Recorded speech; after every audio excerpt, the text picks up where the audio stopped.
June 3, 2011. 6:30 in the morning. A white Mitsubishi van pulls out of a farmyard in County Tipperary, Ireland. The driver is Bobby Ryan, 52 years old. Father. Grandfather. A beloved local DJ known to half of Tipperary as DJ Moonlight. He kisses the woman goodbye. He gets in. He drives. He never arrives home. His van is found hours later, abandoned on a rural road just a few miles from the farm he'd just left. No note. No phone calls. No explanation. Bobby Ryan has vanished. For the next 23 months, his family searches. His daughter makes public appeals. The Gardaí investigate. They will not know, cannot know, that the answer is 20 meters from where he was last seen. Hidden in the dark. Beneath a concrete lid. In the farm he had just left that morning. Let's go back to that morning. June 3, 2011. Bobby Ryan spent the night before at Mary Lowry's farm in Fornagowan, just outside Tipperary town. This wasn't unusual. Bobby had been staying there regularly. His van parked in the yard was a familiar sight to anyone who passed. At approximately 6:30 a.m., according to Mary Lowry's account to Gardaí, Bobby left. He was heading home to Bruff, County Limerick. He had work commitments. A full diary. A normal Friday morning ahead. She watched him drive away. That was the last confirmed sighting of Bobby Ryan alive. When he didn't arrive home, his phone went unanswered, and his family grew worried. By later that day, they had located his van. Parked at Kilshane Cross, a rural road junction a short distance from the farm. Locked. Keys not in it. No note. No explanation. Bobby Ryan didn't have a history of disappearing. He had summer bookings lined up. Friends expecting him. People who loved him. His family reported him missing. The Gardaí launched a missing persons inquiry. And what nobody realized, what nobody could know, was that this wasn't a missing persons case. It had never been. Robert Ryan was born in 1958. For years he worked as a DJ under the name DJ Moonlight. That name meant something in rural Ireland. Weddings. Communions. Birthday parties. Country dances. The events that mark a life and stitch a community together. Bobby wasn't just a hired hand at these events. He was part of the celebration. People booked him by name. They asked him back. He was a father. A grandfather. A man with plans, routines, and a full summer of bookings ahead of him. And now, on the morning of June 3, 2011, his family were standing at a road junction, staring at his abandoned van, trying to understand how any of this was possible. To get the answer, you need to understand the farm he'd just left. And the people inside it. Because the world Bobby Ryan had walked into, and never walked out of, was far more complicated than anyone on the outside could see. Mary Lowry's husband Tom died in 2008. He left her with 3 young sons and a working farm, and the grinding difficulty of managing both alone. Into that gap stepped Patrick Quirk. Quirk was a local farmer. He knew the land, he knew farming, and he knew the Lowry family. He wasn't just a neighbor. He was family. His wife Imelda was the sister of Mary Lowry's late husband Tom. He helped manage her farm. He worked the adjacent land. On the surface, neighborly, practical. Beneath it, something else. Quirk and Mary Lowry began a sexual relationship. The prosecution's case would later describe it as ongoing, on and off, one that Mary wanted to end, and that Quirk refused to accept was finished. And then Bobby Ryan arrived. By 2011, Bobby was staying at Mary's farm regularly. His white van in her yard was visible to anyone passing, including Quirk, who worked that land, walked that yard, and knew every corner of that property. He saw the van. He knew what it meant. And what nobody around him could see, what would take investigators years to fully understand, was what that knowledge had already set in motion. Here is the detail you need to carry with you. In the months before Bobby disappeared, Quirk had done specific work on an underground structure in that farmyard. A slurry tank. Unremarkable at the time. Farmers maintain tanks. It's part of the job. That detail, overlooked, routine, invisible, would eventually become the most important physical fact in the entire case. June 2011. Bobby Ryan is missing. The Gardaí investigate. A missing persons inquiry. Press appeals.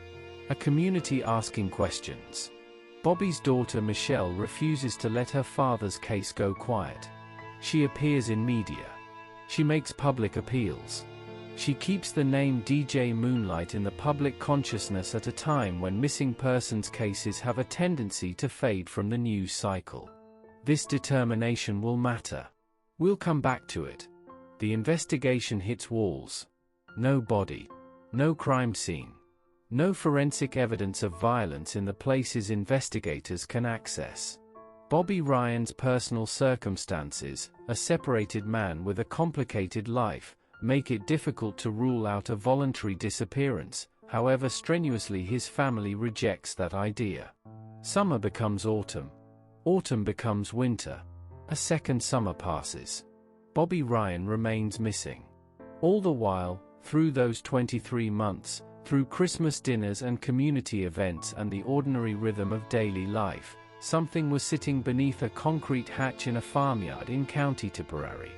While Michelle Ryan made her public appeals on television, the answer was in that yard. While the Gardaí worked their inquiry, the answer was in that yard. While Bobby's family spent another Christmas without knowing, the answer was in that yard. And someone knew it. April 30th, 2013. Patrick Quirk is working near the slurry tank on Mary Lowry's farm. And he claims to have found a body. The Gardaí are called. What they find inside the slurry tank stops everything. The remains of Bobby Ryan. Nearly 2 years after he drove away from that very farmyard on a June morning. He had been there the whole time. For Bobby's family, the discovery brings the most painful kind of relief. They know. The searching is over. He has been found. But the location of the discovery permanently transforms everything. Bobby Ryan's body has been found on the same farm he left the morning he disappeared. Found by the man who worked that land. Hidden in the structure that man had accessed and worked on in the period around the disappearance. This is no longer a missing persons case. It is a murder inquiry. And investigators now have a suspect. Patrick Quirk. And as the forensic examination begins, as the evidence is gathered and the picture comes into focus, what investigators find is damning. The state pathologist, Professor Marie Cassidy, examined Bobby Ryan's remains. I want to be direct with you about the limits of what that examination could establish. After nearly 2 years inside a slurry tank, the remains were in a severely deteriorated state. The decomposition was advanced. Establishing a precise cause of death with clinical certainty was not possible. But what Professor Cassidy's examination did establish, and what the prosecution would build their entire case upon, was this. Bobby Ryan had not drowned in that tank.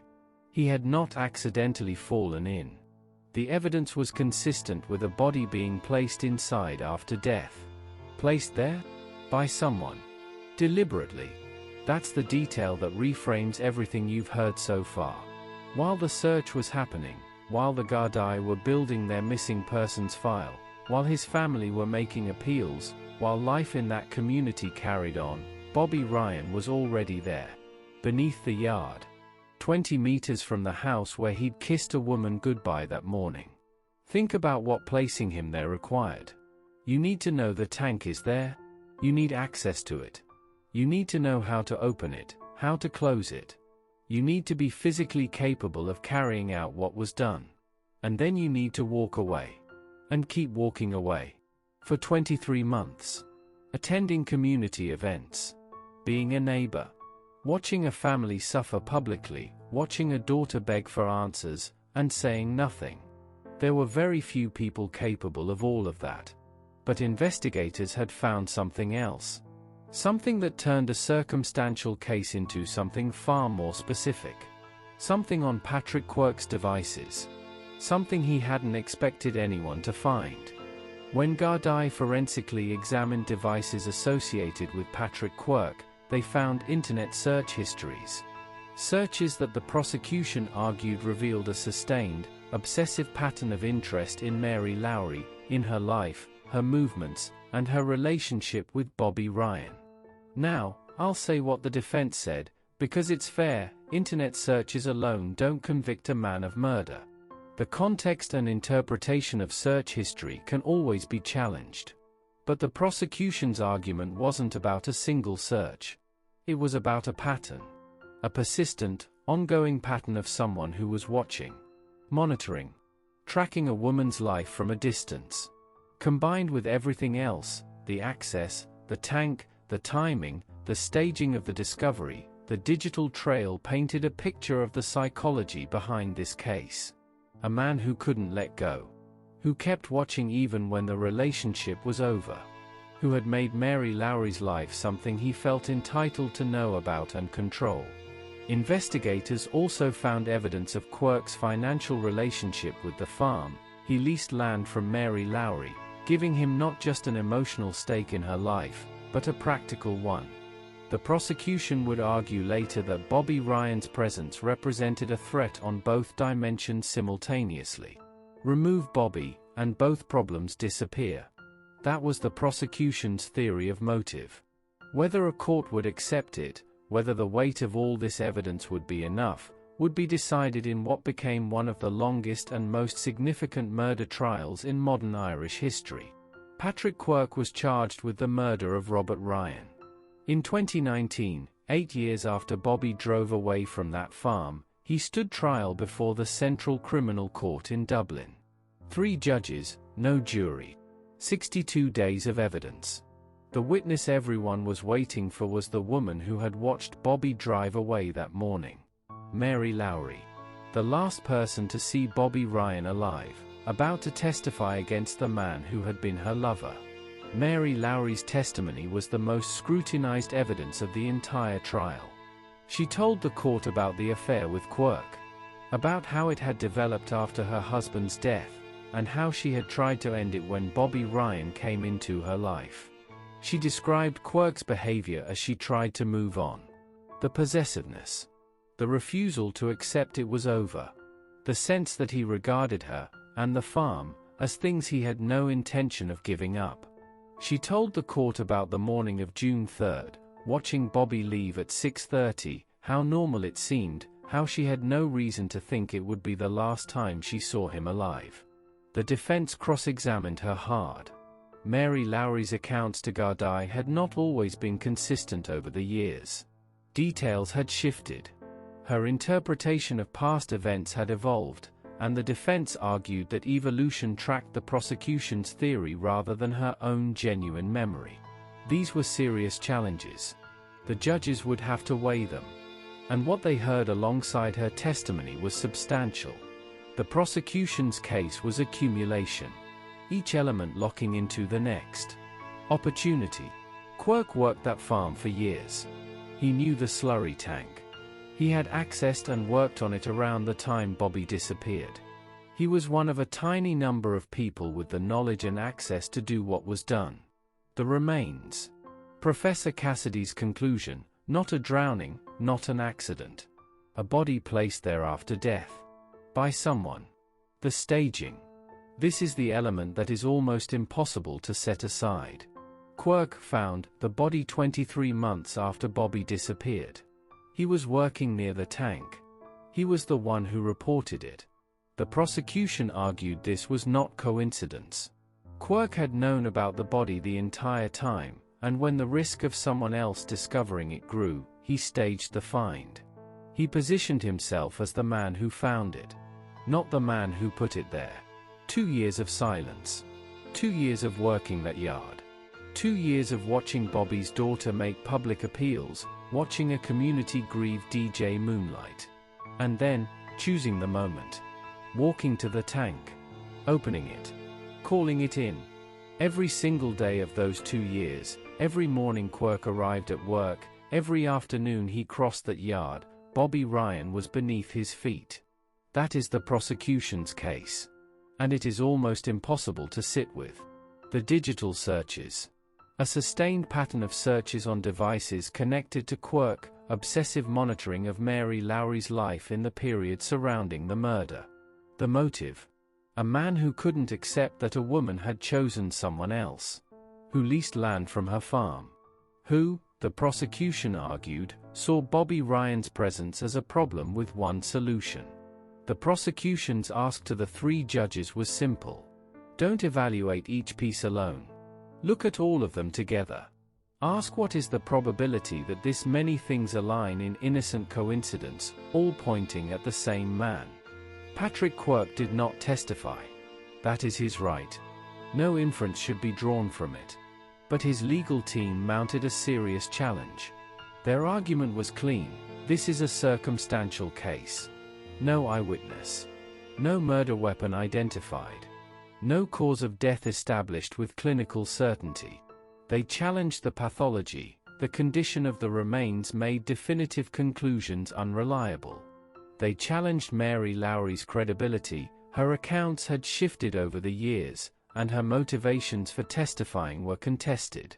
They challenged the digital searches. Their interpretation, the defense argued, was overstated. And they raised the one question that always hangs in the air in a case like this. If Patrick Quirk didn't kill Bobby Ryan, what happened? The defense doesn't have to answer that. The prosecution bears the burden. The defense only needs to create reasonable doubt. But whatever the answer, whoever put Bobby Ryan in that tank, there is one fact that no argument can change. Bobby Ryan left this farm on June 3, 2011. His van was found nearby. His body was found in this farm's yard, 23 months later. That is not disputed. What is disputed is who put him there. 3 judges had 62 days of evidence to weigh. And then they gave their answer. May 2019. After 62 days of evidence. After months of testimony, cross-examination, expert witnesses, forensic argument, and the careful reconstruction of a world of hidden relationships. The 3 judges return. Mr. Justice Michael White delivers the judgment. Guilty. Patrick Quirk was found guilty of the murder of Robert Ryan. The judges had weighed every contested piece of evidence. They had assessed Mary Lowry's credibility and the challenges to it. They had considered the forensic pathology and the defense's objections. They had evaluated the digital evidence and what it implied. And they had found, beyond reasonable doubt, that the case against Patrick Quirk had been proven. They issued a detailed written judgment, a document that laid out their reasoning in full. They accepted that Quirk had the opportunity.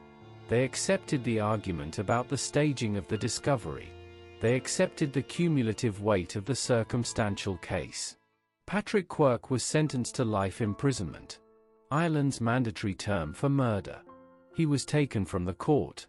And outside, in the sharp Dublin morning air, Bobby Ryan's daughter was waiting. Michelle Ryan had been fighting for this moment since June 2011. Since the morning her father disappeared, she had refused to let his case go quiet. Public appeals. Media appearances.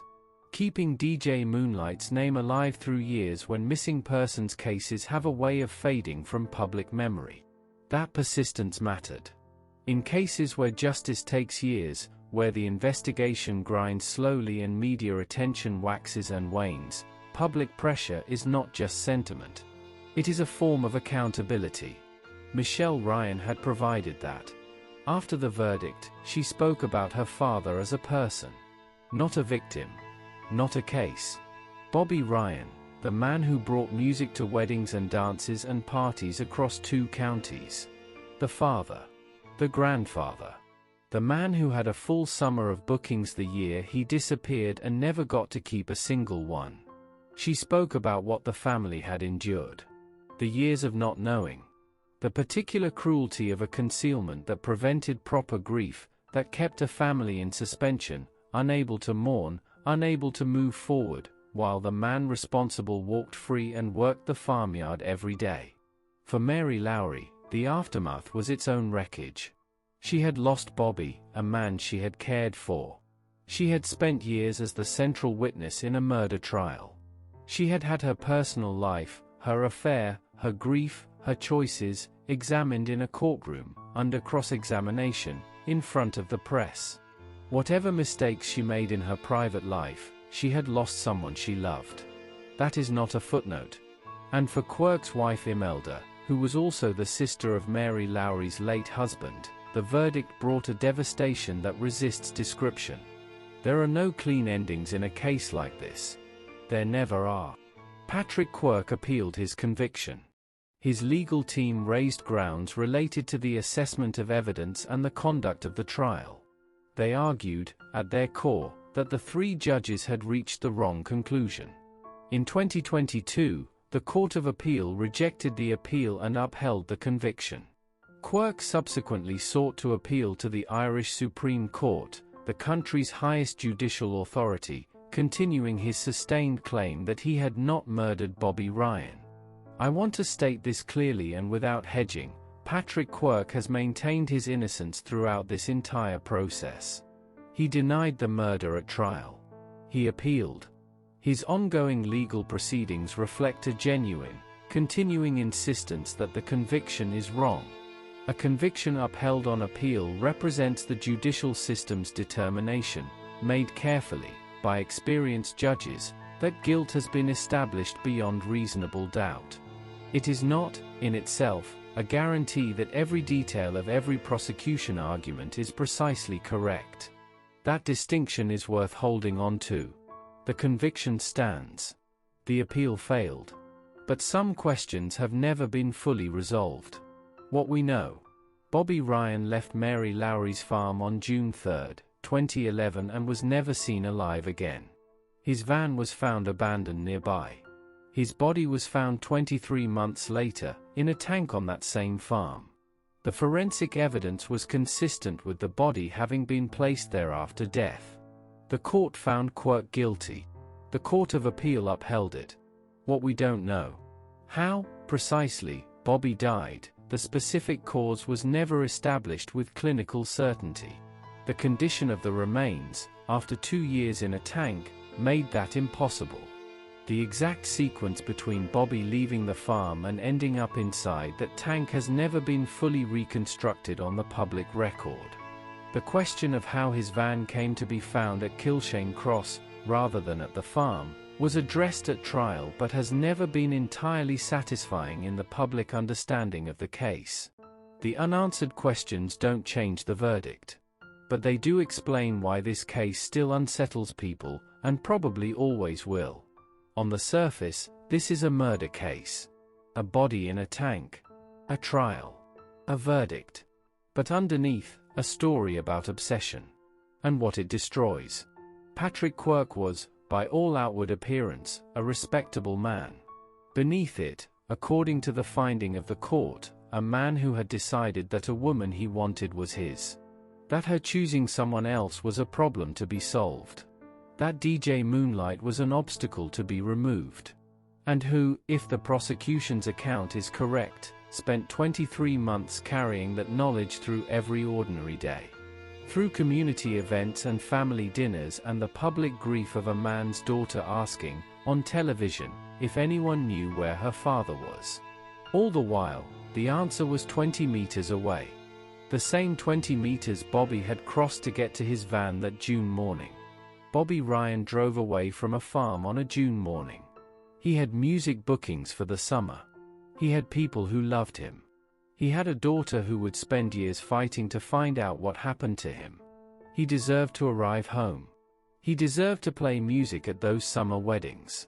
To watch his grandchildren grow up. To keep being DJ Moonlight, the man who brought something warm and good to the celebrations that hold a community together. He was robbed of all of that.